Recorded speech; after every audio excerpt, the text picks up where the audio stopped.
As a platform, Roblox is a Frankenstein-esque monster of attempting to innovate with new concepts, while trying to stay backward compatible with the features that they implemented back in their goofy, amateur Lego-esque physics game past, nearly 2 decades ago. Along the way, hundreds of features have been removed, because they didn't fit the ideal picture that Roblox wanted to paint for their platform. A good example of this, remember when Roblox skate parks were all the rage? And when you could sort games on the front page by their genre? Well, at some point, Roblox tried removing the skate park genre itself, because it was made for a Roblox trend that was deemed irrelevant by the company 12 years ago. Now if you try clicking on any game originally listed under the skate park genre, it instead gives you a code 500 internal server error notification. Thanks Roblox. In this video, we're exploring the vast library of all the obscure, underrated, terrible, useful, and useless Roblox features that have been replaced by newer features throughout Roblox's history, for better or for worse.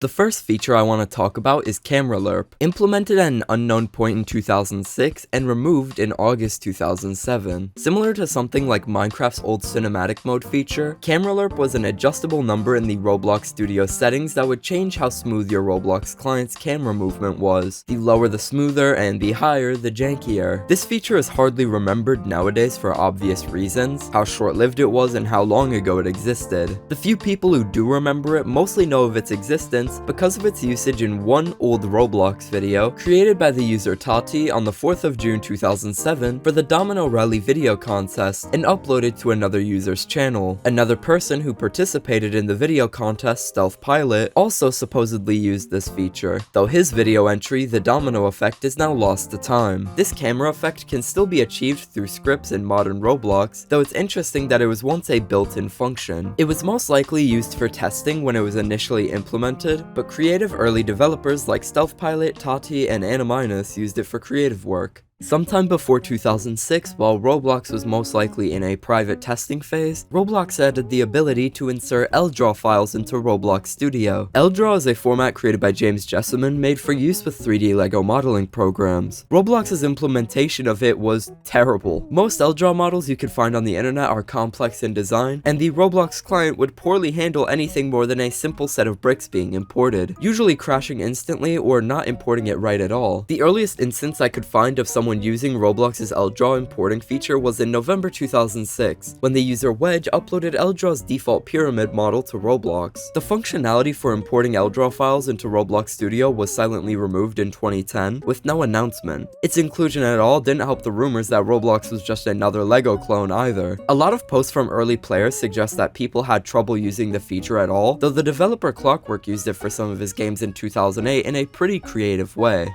One removed Roblox feature that confuses me is the velocity tool. Added in early 2006, it was represented by a red icon beside the scale and move tools in Roblox Studio. It was grayed out and entirely disabled in November that year, before being removed some years later. Before the Roblox fandom wiki existed, a now defunct official Roblox wiki from 2006 described the velocity tool as a tool used to set the motion of a brick by highlighting a brick and then dragging arrows in a certain direction. A different variant of the same tool supposedly existed during the early 2005 private testing phase with a different icon. This next section is about a series of Roblox badges awarded to players for promoting the website in some way. The first was the Ambassador badge, given to those who copied a Roblox advertisement link into a website or blog, giving the players tickets in return, and early access to an update that included extra body color customization, but that was released later. This program ran from early 2009 to 2012, before being discontinued and forgotten. Similarly, from 2009 to 2013, the Inviter badge was given to those who referred multiple new players to Roblox through email. I'm not sure if these programs help promote the platform all that well, considering they've been completely forgotten nowadays.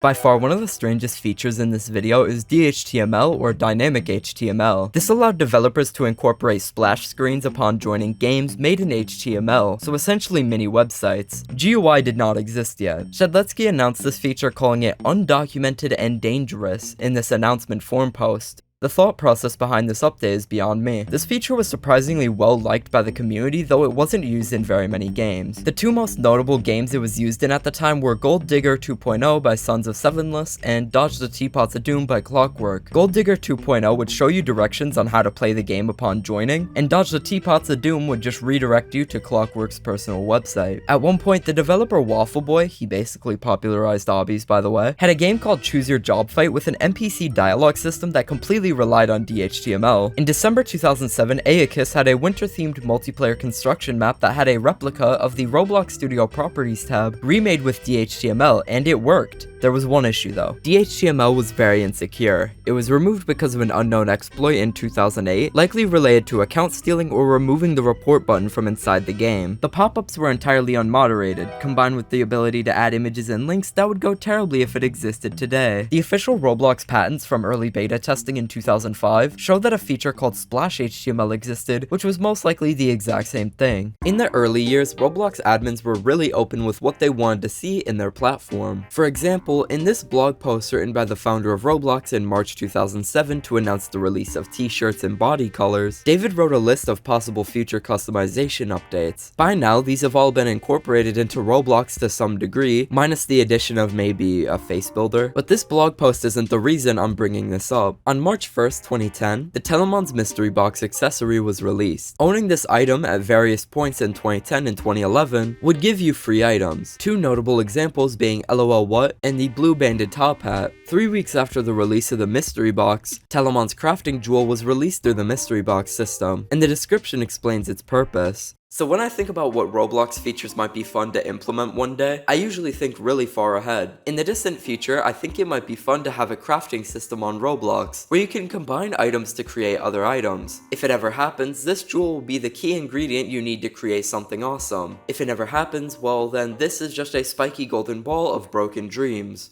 Needless to say, this item crafting idea never came out, though it would have been interesting to have. Something like this will most likely never happen. From October 2012 to May 2013, Roblox released 7 realistic gun gears, only purchasable by those who set their age to 13 or over in their account settings. In June 2013, the 8th and final 13+ gear was released, called Ruby Horde the Rapacious Treasure. There are two strange things about this gear. One, it didn't share any of the same violent or even realistic qualities as the gun gears with the same 13+ only restrictions. In-game, it allowed you to drop coins that when touched would steal the other player's gear. Even weirder, Ruby Horde the Rapacious Treasure was awarded as a gift card exclusive item for those who purchased Roblox gift cards from GameStop locations in June 2013, further meaning that only users above 13 could receive the bonus item, adding on to the mystery behind why it was even marked as 13+ only in the first place. In 2020, all the 13+ restrictions were lifted, and by 2022, every remaining previously restricted gear was made off sale.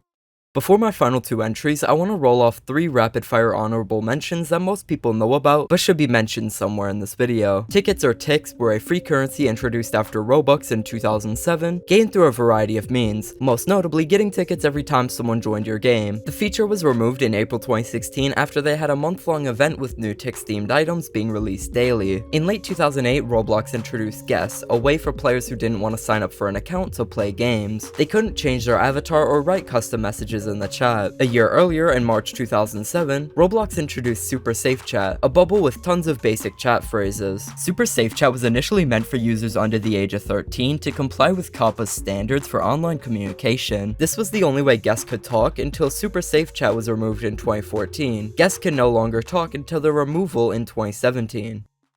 In 2009, when Roblox added Outrageous Builders Club, they started a secret series of live streams on a site called Ustream called the OBC Cast. Before streams, OBC members would get announcements on their homepage, sometimes including passwords. This was before Twitch existed and before gaming live streams were mainstream. They did around 15 to 20 official OBC Cast streams until the end of the series in late 2010. Most streams revolved around Shedletsky, David Bazuki, and the occasional intern Cameo, playing games and discussing upcoming features. These streams are entirely lost minus a few clips. The series was short-lived because the streams were incredibly scuffed, the passwords for the streams often got leaked, the chats were nearly completely unmoderated, and most viewers generally didn't like them. During the 10th OBC cast, they showed off a series of classes in Roblox Studio that were only available through test clients, which were public temporarily but are now lost to time. Prism parts and pyramid parts are among the most interesting. Because of how short-lived these special parts were, there's only a very small handful of screenshots that show them working in Roblox Studio. There's one clip on YouTube from April 18th, 2010, which shows a player on one of Roblox's public test sites from the time, demonstrating the various new prism parts, ramp parts, pyramid parts, and their variations. These parts are partially accessible through both a client from April 26, 2010 that has resurfaced, and a tech demo that was released during the Virtual BloxCon event in 2013. The parts don't work in either client because they didn't include the rendering code that allowed them to appear properly. According to a short clip of the 11th OBC cast that has since resurfaced, the pyramid and prism parts were not released because Roblox was currently undergoing a bunch of stylistic changes. And finally, possibly the best feature of them all, for a short time in the summer of 2008, Roblox Studio had a toggleable feature called Funny Physics. When enabled, all unanchored parts move in this rectangular motion. Players can only walk on one Y level and can't jump. It was removed by late 2008 and its initial purpose is unclear. Thank you for watching. If you enjoyed, do things you do after you finish a video that you enjoyed, and I'll see you in the next one.